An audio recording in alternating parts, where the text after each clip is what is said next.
está creando eso que se llama nuevo orden mundial, aunque fuera de las teorías conspirativas es muy sencillo definirlo. El nuevo orden mundial no es otra cosa que la implantación de un poder supranacional, basándose precisamente en esas organizaciones supranacionales que están creadas desde el fin de la Segunda Guerra Mundial, en concreto a raíz de los pactos de Bretton Woods, año 44. Tenemos la Unión Europea, Fondo Monetario Internacional, Banco Mundial, la ONU misma y todas sus subdivisiones. Y lo que está claro que busca es implantar una nueva humanidad, un único mundo, con un único gobierno, con una única religión, un único sistema económico. Pero para eso tenemos que eliminar el ser humano anterior.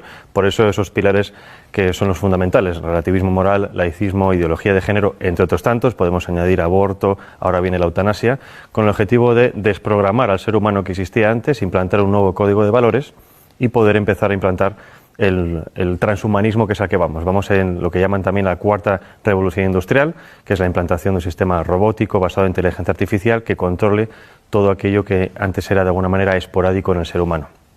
Para eso necesitamos, como les decía, formatear, eliminar la antigua civilización, en este caso la civilización cristiana, los valores cristianos, e implantar una nueva serie de valores que permita a las nuevas juventudes que entren perfectamente en esa nueva realidad. Para esto es lo que llaman, entre otras cosas, la Agenda Global 2030 o la Agenda del siglo XXI. Las Naciones Unidas han promovido la Agenda 2030 y esta debe de mantenerse como la guía central. Lo sorprendente y lo llamativo es que está todo perfectamente entrelazado y todo perfectamente conectado, porque si tocamos todos los puntos, la salud, la educación, la ciencia, todo eso les va a permitir guiar, digamos, todo de forma paralela, todo hacia un mismo punto. Aunque en la realidad, obviamente, sabemos que hay gobiernos nacionales, en la práctica, gran parte de estos gobiernos nacionales para nada están trabajando para el bien de sus naciones, sino que trabajan precisamente para los intereses de estos globalistas. Lo hemos visto con el gobierno de Sánchez, lo estamos viendo en otros países, por ejemplo, también en Iberoamérica. El mundo al que vamos es fruto de una ingeniería social perfectamente planificada y perfectamente implantada. La implantación primero es ideológica.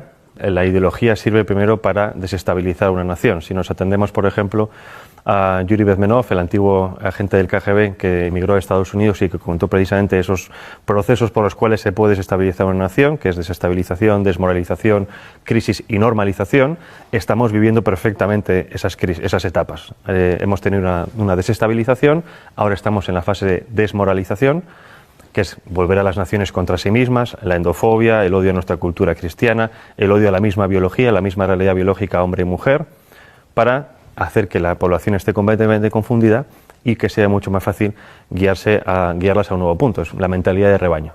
Ahora bien, primero es la ideología, segundo es lo demás: implantación social, económica, política, tecnológica, medioambiental, sanitaria, alimenticia. Todo esto está perfectamente diseñado en la página del Foro Económico Mundial. Tienen perfectamente diseñado cuál va a ser el nuevo mundo. No dejan nada fuera. El aborto es algo que está en la Agenda Global 2030, que está incrustado en el ADN de los globalistas y que lo quieren promocionar a todo coste.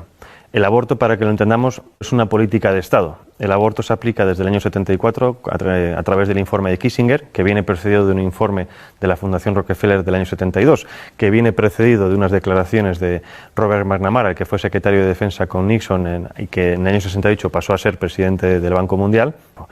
¿Qué pasa? Obviamente, si entendemos esto como una política de Estado, obviamente no se puede vender al resto de la población diciendo: ustedes van a dejar de tener hijos porque a nosotros nos interesan los recursos que ustedes tienen. Lo que se hace es un marketing político. Y esto es como nos están vendiendo todo. El aborto es un interés de Estado, es un interés geoestratégico. Todas las demás propuestas que tenemos hoy en día, ideología de género, ecología o esta nueva religión medioambiental, todo eso es lo mismo. Son políticas de Estado que nos lo venden para el gran público con un marketing político para que la gente lo acepte. Porque, por ejemplo, si entendemos ahora las políticas medioambientales como, digamos, obviamente necesarias para todos los gobiernos, dentro de esas políticas medioambientales está la reducción de la población.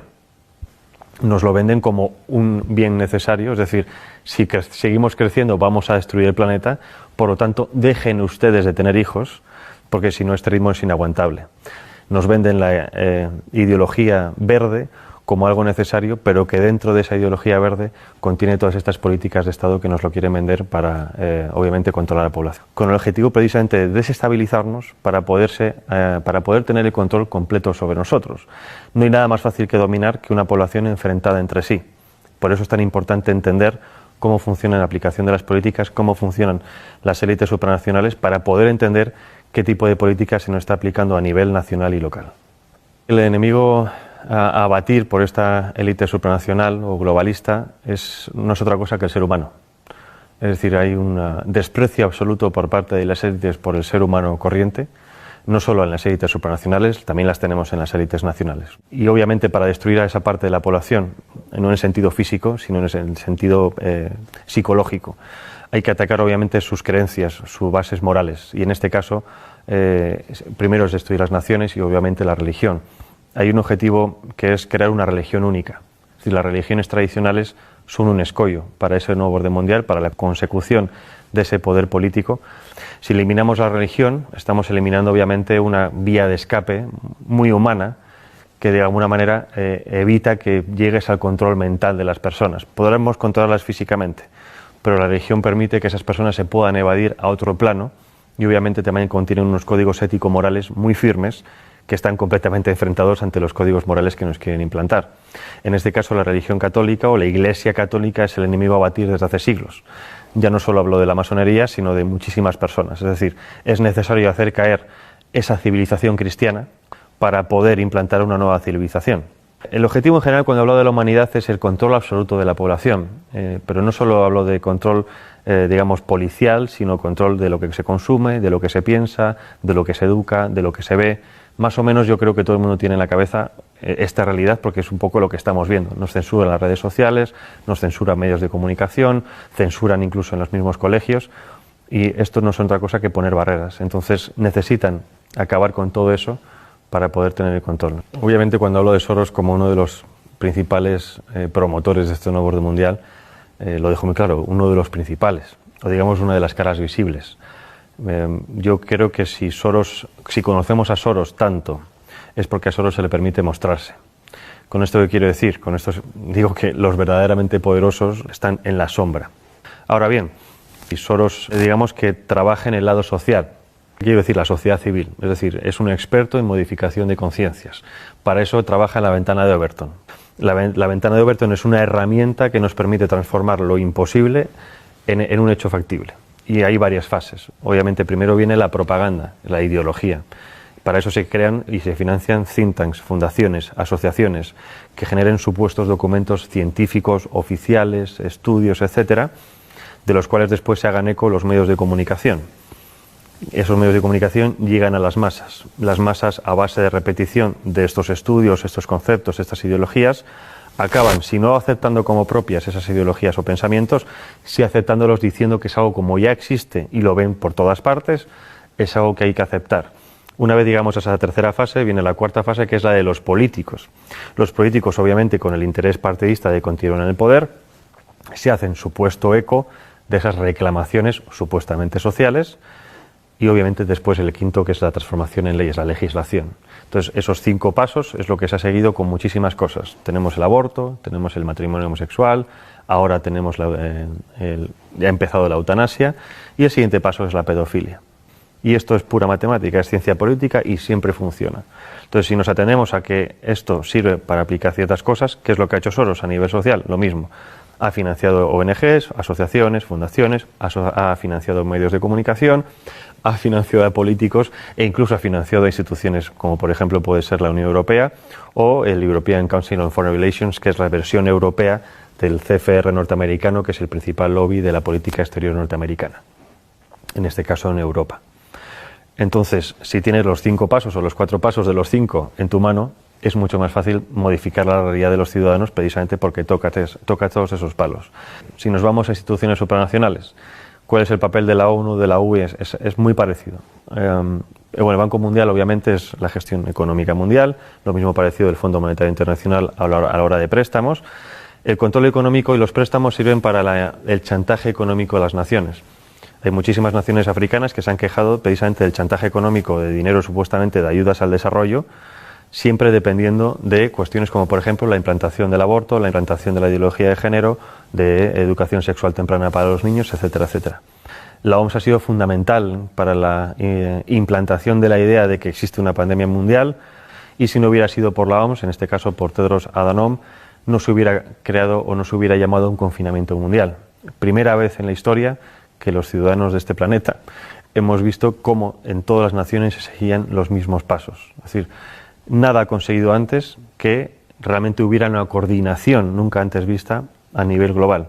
Coordinación que, aunque a nosotros nos parezca mucha, en general ha sido como muy sospechoso, por así decirlo, no sigue siendo suficiente para esta élite. Según ellos, los retos que nos plantean las pandemias del futuro, eso supera por muchísimo la capacidad gestora de los estados independientes entre sí.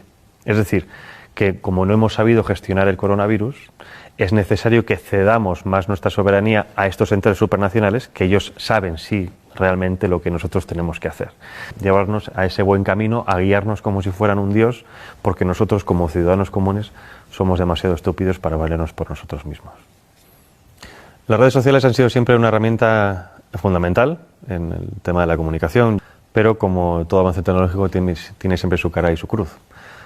Como todo avance tecnológico nos lo venden que es bueno para poder hablar con nuestros familiares, que están en contacto con gente de todo el mundo, pero el problema, el contrapeso es el control absoluto, ¿no? Ya no solo el control de lo que hacemos, sino incluso de nuestros pensamientos, porque muchas veces decimos cosas en redes sociales que quizás fuera de un ámbito demasiado privado, ¿no? Y eso es precisamente a donde van ahora con el tema de la censura.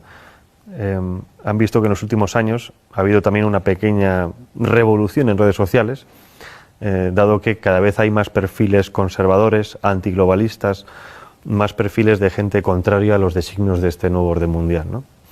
Y si estuviéramos realmente en un mundo libre, democrático, y esto lo digo para que la gente se dé cuenta de que no vivimos en un mundo libre democrático, la libre circulación de ideas y de debates debería ser una de las principales características de todo sistema. Y estamos justo en lo contrario. Y no justo en lo contrario porque de facto no se puede hablar, porque antes sí se podía hablar de muchas cosas. El problema es que los que son realmente poderosos, los que controlan las cosas, se han dado cuenta de que si dejamos que libremente ciertas ideas circulen, no las suyas, en cuanto a debate, esas ideas ganan o se han demostrado que tienen más peso que otras. Es decir, por ejemplo, con el tema del aborto, ya no hay argumentos científicos médicos, ahora son argumentos puramente sentimentales, ¿no? El derecho de la mujer a elegir sobre su propio cuerpo, porque por eso saben que los argumentos médicos no pueden vencerlos. En cuanto a argumentos, por ejemplo, de información de los medios de comunicación, de cómo funcionan los medios de comunicación, de cómo funcionan los gobiernos, exactamente lo mismo. Se censura completamente aquel que intenta hacer una crítica constructiva o negativa de lo que sea, pero hacer una crítica para avisar de qué está ocurriendo. No existe ese debate de ideas en los medios de comunicación, pero precisamente porque tienen miedo a lo que pueda ocurrir. Porque cuando ha ocurrido que algunas personas han ido a ciertos debates a exponer ciertas ideas, la gente se da cuenta de que hay otra línea de pensar diferente a la que tenían en mente. Y por lo tanto hay otra forma de racionar las cosas.